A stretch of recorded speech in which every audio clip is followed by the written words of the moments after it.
You'll learn that you're actually tougher than you think. You never knew that. And maybe you didn't want to take on the responsibility because, you know, people play a role in their own demise, so to speak.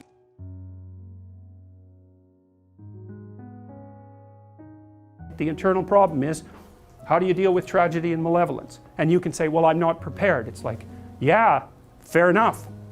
Unsurprising, especially if you were overprotected as a child. It's not a good idea to overprotect your kids because the snakes are going to come into the garden no matter what you do.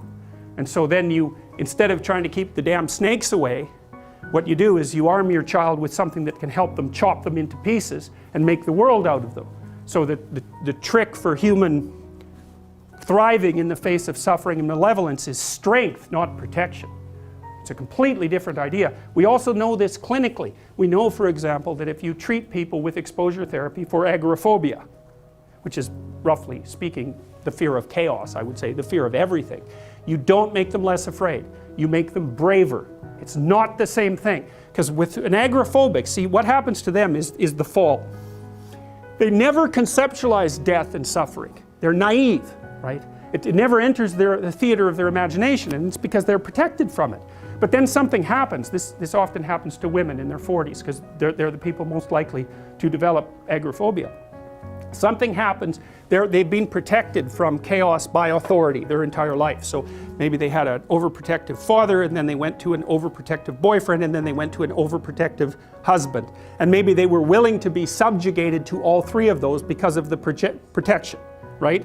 So that's the bargain. They stay weak and dependent, and maybe they have to because that's the only way they can appeal to the person who's hyperprotective, but the price they pay for that is that they're not sufficiently competent.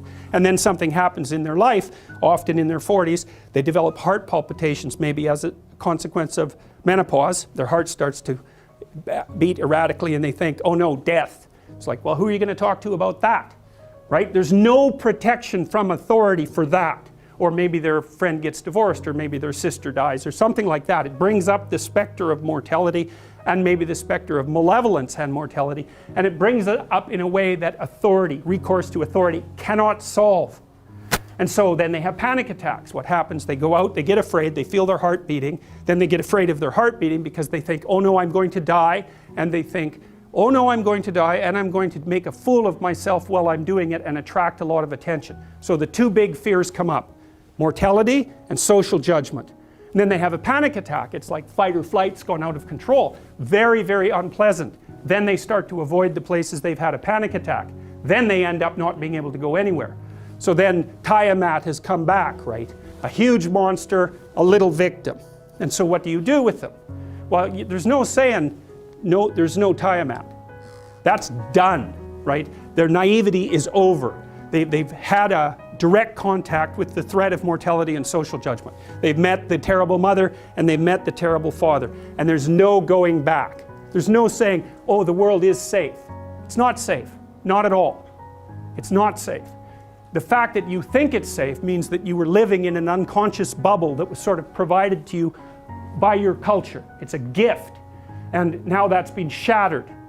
And so now what do you do? Well, the answer is you retreat until you're in your house and there's nowhere you can go. You're the ultimate frozen rabbit, right? And your life is hell because you can't function. The alternative is, let's take apart the things you're afraid of. Let's expose you to them, carefully and programmatically. And then you'll learn that you're actually tougher than you think. You never knew that. And maybe you didn't want to take on the responsibility because, people play a role in their own demise, so to speak. When you had opportunity to go out and explore or withdraw because you were afraid, you chose to withdraw because you were afraid. So it's not only that you were overprotected often, it's that you were willing to take advantage of the fact that you were overprotected and run back there whenever you had the opportunity. So maybe you're a kid in the playground, right, and you're having some trouble with other kids, and in the back of your mind, I should deal with this myself, but you go and tell your mom and get her to intervene. And you know that that's not right. You know that you're breaking the social contract, but it's easier, and so that's what you do. You run off to an authority figure and hide behind the Great Father, right, roughly speaking. Well, the problem with that is you don't learn how to do it yourself. So then you have to relearn it painfully when you're 40. So then you take people out. You say, well, what are you afraid of? Rank it from 1 to 10. So 10 is, we'll make a list of 10 things you're afraid of. The thing you're least afraid of we'll call number 10. So we'll start with that. Okay, well, I'm afraid of elevators. Okay, well, let's look at a picture of an elevator. Let's have you imagine being in an elevator. Let's go out to an elevator and let you watch the terrible jaws of death open, because that's how you're responding to it symbolically, right? And you're going to do that at the closest proximity you can manage. You find out, you go do that, it works. You're nervous as hell, especially from an anticipatory perspective. Shaking. You go out, you stop, you watch it happen, and you actually calm down. You do that 10 times and it no longer bothers you. Well, what you've learned that you didn't die, but more importantly than that, you've learned that you could withstand the threat of death. That's what you've learned. And then you move a little closer, and then you move a little closer, and then you move a little closer, and finally you're back in what's no longer the elevator from a symbolic perspective. It's a tomb, right? It's a place of enclosure and isolation. And you learn, turns out I can withstand that. And then you're much more together, much more confident.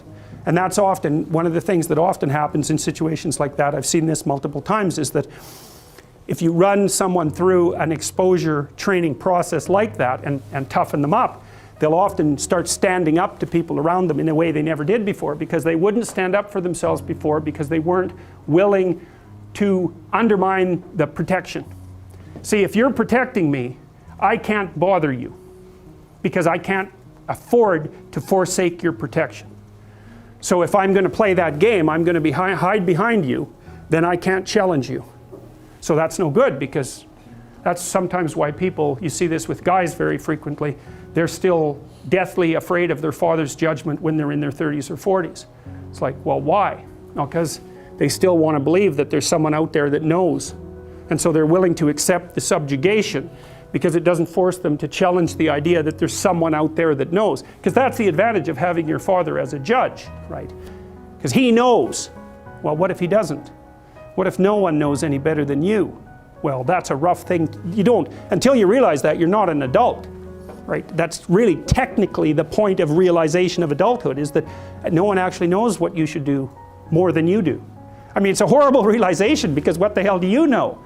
It's a terrible realization, and people will often pick slavery, permanent slavery, to the spirit of the Great Father, let's say, over that realization, and it's completely understandable. But the problem with it is that there's more to you than you think, and so if you continue to hide behind that figure, then you never have a chance to understand that there's more to you than you think, far more to you than you think. Maybe there's enough to you so that you can actually withstand the threat of mortality without collapsing. Maybe even withstand the threat of malevolence without collapsing.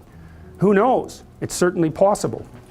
And it's not an abstract question. It's exactly the sort of question that you address in the psychotherapeutic process. It's always the question that you address. And the answer is often in the affirmative, because people can get unbelievably tough.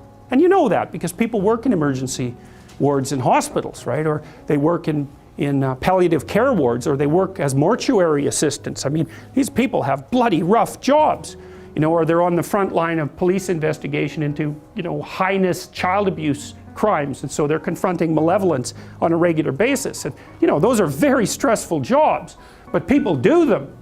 And some people do them without even being damaged by them, although that's a harder thing, because you can see horrible things, you know, things you'll never forget.